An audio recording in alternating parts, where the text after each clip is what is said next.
Main stream media और social media पर आज एक चर्चा सुर्खियों में बनी हुई है। वो ये है कि पाकिस्तान के सरगोधा एयरबेस के काफी करीब किराना हिल्स, जहां पहाड़ियों के अंदर सुरंगों में उसके परमाणु हथियारों को रखा गया, वहां से न्यूक्लियर रेडिएशन निकल रही है। ऐसी चर्चा क्यों शुरू हुई, इसे लेकर पाकिस्तान और दुनिया में क्या चल रहा है, एनडीटीवी इस एक्सप्लेनर में आज हम इसी मुद्दे पर गहराई से पड़ताल करेंगे। लेकिन उससे पहले आपको बता दें कि भारत ने सर्वोच्च स्तर पर पाकिस्तान को ये साफ कर दिया कि उसका न्यूक्लियर ब्लैकमेल अब नहीं चलेगा। दरअसल सीमा पार आतंकवाद, आतंकियों के आकाओं को पालने पोसने और पहलगाम जैसी आतंकी घटनाओं के जरिए भारत में निर्दोष नागरिकों को निशाना बनाने वाला पाकिस्तान भारत को आंख दिखाते वक्त जिसे एक बात को लेकर सबसे ज्यादा धौंस दिखाता रहा, वो ये है कि वो एक परमाणु ताकत है। भारत के साथ होड़ में पाकिस्तान ने अपनी परमाणु ताकत को हासिल करने के लिए क्या नहीं किया, यहाँ तक कि चोरी और तस्करी भी की। पाकिस्तान की परमाणु ताकत के पिता माने जाने वाले वैज्ञानिक अब्दुल कादिर खान पर टेक्नोलॉजी की चोरी के कई आरोप लगे, जैसे यूरोपियन कंपनी यूरेनको से यूरेनियम एनरिचमेंट से जुड़े ब्लूप्रिंट की चोरी तक। इस कंपनी में अब्दुल कादिर खान काम किया करते थे। अब्दुल कादिर खान ने यह भी माना कि न्यूक्लियर टेक्नोलॉजी को उन्होंने ईरान, लीबिया और उत्तर कोरिया तक को पहुंचाया, जो अंतर्राष्ट्रीय कानूनों का घोर उल्लंघन है। खैर, चोरी से हासिल इस टेक्नोलॉजी के दम पर पाकिस्तान हमेशा भारत को धमकाने की कोशिश करता रहा है। 24 घंटे में दूसरी बार प्रधानमंत्री मोदी ने ये बात दोहराई, पहले राष्ट्र के नाम संबोधन में और दूसरे आज सुबह आदमपुर एयरबेस में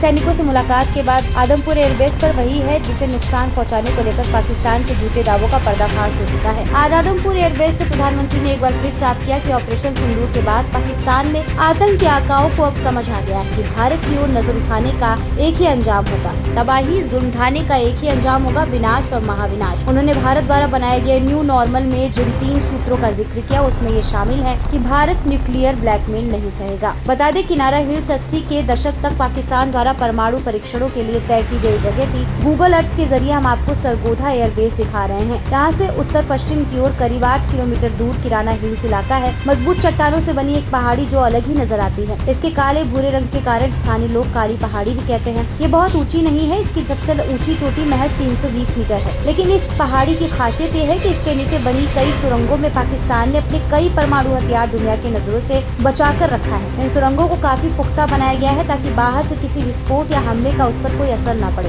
यानी इसे पूरी तरह बॉम्ब प्रूफ बनाया गया है। न्यूक्लियर ठिकानों में इंजीनियरिंग के काम से जुड़ी पाकिस्तानी सेना के खास यूनिट स्पेशल वर्क डेवलपमेंट ने इस इलाके की कई सुरंगें तैयार की हैं, जो 5 से 15 मीटर तक चौड़ी हैं। कई रिपोर्ट्स के मुताबिक ये भी लगता है कि किराना हिल्स के नीचे कुछ सुरंगें आपस में जुड़ी हैं। किराना हिल्स के अंदर ये स्ट्रक्चर काफी मजबूत बनाया गया है। सुरंग की दीवारें 2.5 से 5 मीटर तक चौड़ी बनाई गई है, जिन्हें 3 स्तरों पर आरसीसी स्टील वगैरह से मजबूत किया गया ताकि बाहर से किसी हमले का असर न पड़े। अमेरिका के उपग्रहों की निगाह से बचने के लिए यहाँ सुरंग बनाने का काम रात में हुआ करता था। किराना हिल्स का किस्सा हुआ ये है कि भारत ने जब से पाकिस्तान के 11 एयरबेस पर हमला किया, तब से ये अफवाह है कि भारत ने किराना हिल्स पर भी हमले किए जहां पाकिस्तान ने परमाणु हथियार रखे थे। हालांकि भारत ने बहुत ही साफ किया कि उसने कहा कि हमले कहां किए और उन हमलों से नुकसान की सैटेलाइट तस्वीरें भी दी।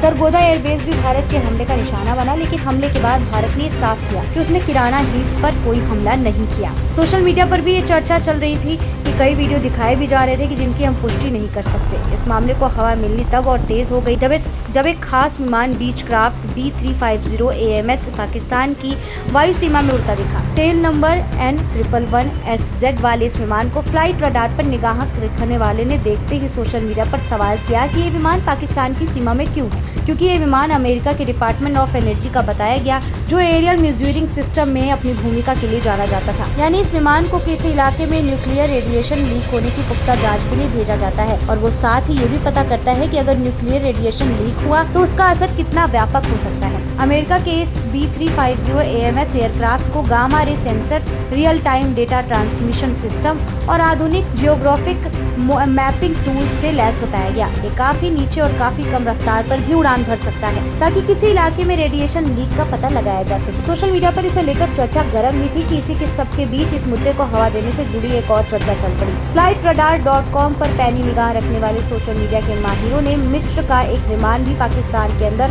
घूमता देखा। इस विमान EGY 1916 को लेकर ये चर्चा भी चल पड़ी कि पाकिस्तान और अमेरिका ने इसे तुरंत मंगाया और इसमें मिस्र से बोरोन से जुड़े कंपाउंड मंगाए गए। मिस्र में नील नदी के डेल्टा में बोरोन काफी मात्रा में पाया जाता है और इसका इस्तेमाल अन्य कामों के अलावा रेडिएशन पर नियंत्रण पाने में किया जाता है। बस फिर क्या था, सोशल मीडिया पे चर्चाएं नए सिरे से तेज हो गई। बोरोन एक रासायनिक तत्व है जो जब क्रिस्टल की शक्ल में होता है तो काला भुरभुरा हल्का आभा लिए होता है। न्यूट्रॉन को ABSORB यानी अवशोषित करने के गुण के कारण इसका इस्तेमाल रेडिएशन के दौरान किया जाता है। इसी खूबी के कारण न्यूक्लियर रिएक्शन को नियंत्रण में रखने और रेडिएशन से बचाव के लिए इसका इस्तेमाल होता है। पाकिस्तान के किनारा हिल्स में रेडिएशन की खबर ही काफी नहीं थी कि बीते 3 दिन में पाकिस्तान में आए 3 भूकंपों ने एंटी हथियारों से जुड़ी खबर को मरने नहीं दिया। पाकिस्तान में पहले 4.7 फिर 4 और कल 4.6 की तीव्रता के भूकंप आए। सोशल मीडिया पर चल गया कि पाकिस्तान ने परमाणु परीक्षण किए हैं जिसकी वजह से भूकंप आए, लेकिन भूकंप वैज्ञानिकों ने साफ कर दिया कि ये कुदरती भूकंप है और इनका परमाणु परीक्षणों से कोई लेना देना नहीं है। अगर किसी भूमिगत परमाणु परीक्षण की वजह से धरती हिलती है तो इसका सिग्नेचर बिल्कुल अलग होता है। भारत के नेशनल सेंटर ऑफ सीज्मोलॉजी के निदेशक ओपी मिश्रा के मुताबिक भूकंप की एक सामान्य प्रक्रिया है, क्योंकि पाकिस्तान के नीचे से 2 टेक्टोनिक प्लेट्स गुजरती है जो एक दूसरे को धक्का दे रही है। उनके बीच का ये दबाव भूकंप की शक्ल में सामने आता है। तो ये है पाकिस्तान के किराना हिल्स के आसपास घूम रही चर्चाओं की अभी तक की सच्चाई।